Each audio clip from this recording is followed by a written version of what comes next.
Hey guys, and welcome back to Play the Game Central, and right now you are staring at my desktop, and I know that's weird, but today I'm going to show you guys how to load up mod tools and start your very first custom map, because there's a lot of tutorials on YouTube, but they don't start with the very basics, and some people need the very basics. And I'm going to start this series. I'm going to make this a modding tutorial series wherein we start from the very beginning, like right now, opening up Steam, for example. First of all, open up Steam.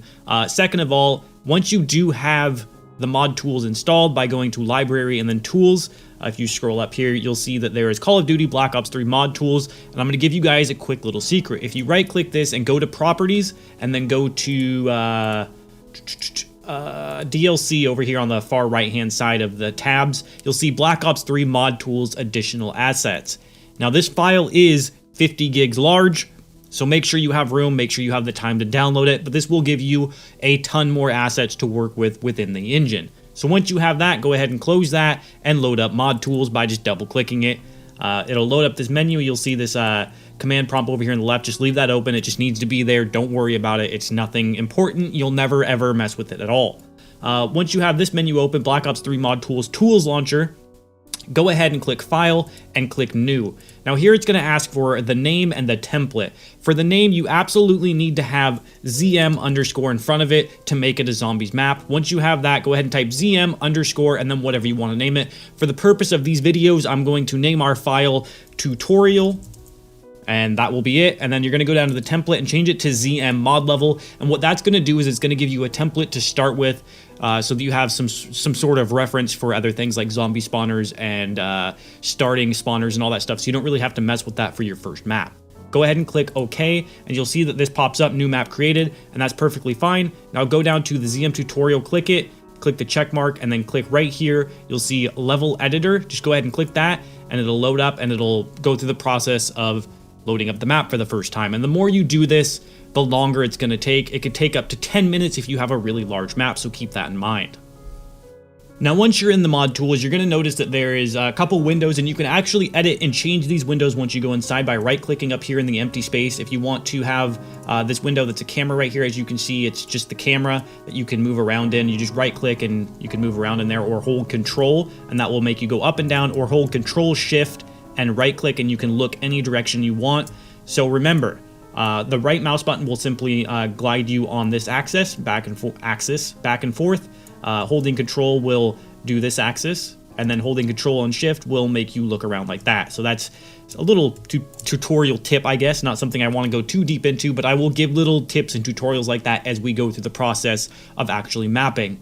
But as the title says, I want to show you guys how to make your very first room, and I want to show you guys how to load up the mod tools to even begin with. So what we're going to do now is we're going to jump into building our first room, and there's a lot of things you have to take into consideration when building your first room, and the main thing is proportions. You want it to be proportionally accurate to the character when you're playing in the game. You don't want a huge room and you don't want a tiny room, and the best way to do that is to go over here to the right hand side. I'm going to go ahead and expand it out a bit for you guys, and you'll see all in use. If you start up a tutorial map, you'll have this default character model. If there isn't a default character model in here for whatever reason, you can go over to all and then just type in default character, spelled that wrong, or just default char, and that will pop up. And you can just go ahead and look at the camera mode over here on the left.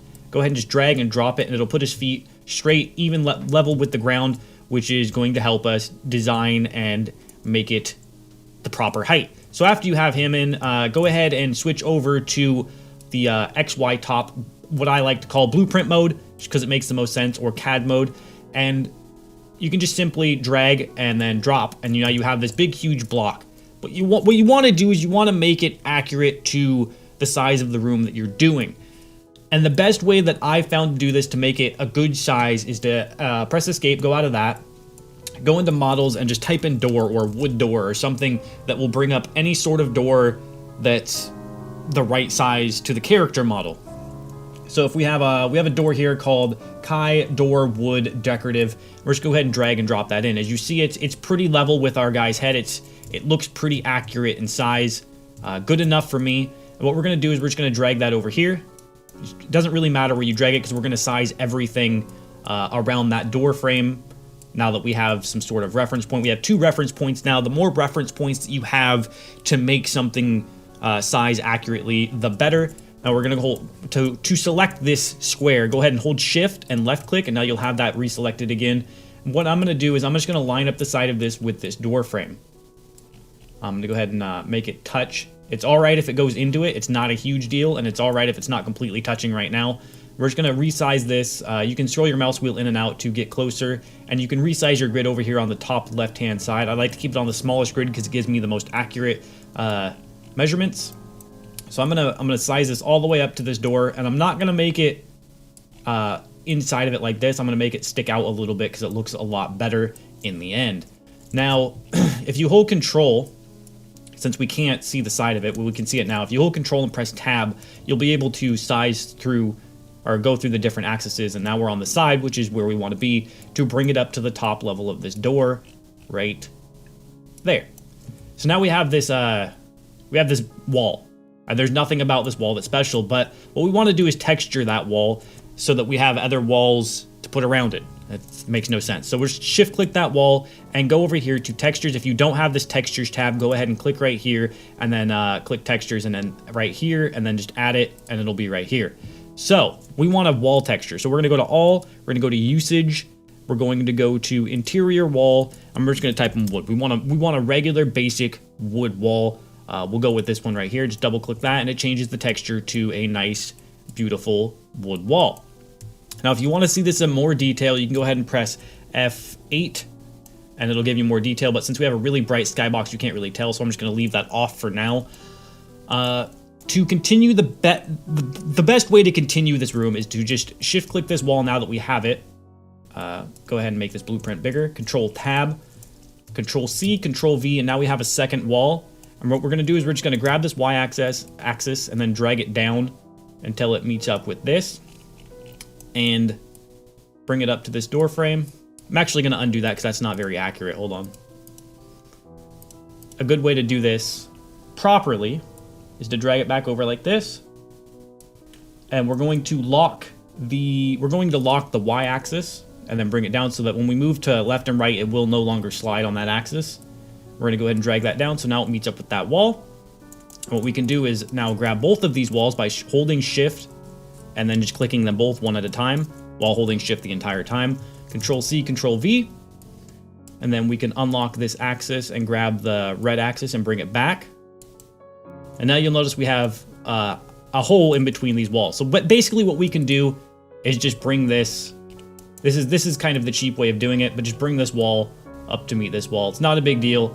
Normally you would just run an entire wall, but for the sake and purpose of making this video quicker, we're just gonna do it that way. Go ahead and grab this wall, Control C, Control V, and then up here we're gonna hit on the rotate on the Z axis that will turn it. We're gonna bring this down and fit it right in between these walls. Go over here to the right side and then drag it in. And then Control C, Control V again, bring this over here to the top end of the room, and it fits in perfectly because we just duplicated it. And now you have your very first room. If you want to put a roof on this, just simply drag a square over the top of it, Control Tab, and then bring it up. And when I make a room, I like to sit the roof all the way on top of it. I don't like to sit it like inside the room, if that makes any sense at all. But to make sure that this is flush with what's below it, you can shift click and it'll highlight here. You can see that it meets up perfectly. I'm going to unshift click that and show you what it looks like when it's not. You can see that it's not met up. And then we're going to bring that down, and now it's met up. So that's good right there. We need to resize it to fit the room now, so we're going to drag this out this way. Shift Tab. So as you can see, it's off over here. We're going to drag that out, drag that in. We're going to check every single corner. And that's your basic room. So we have a basic room, and that's basically how you build.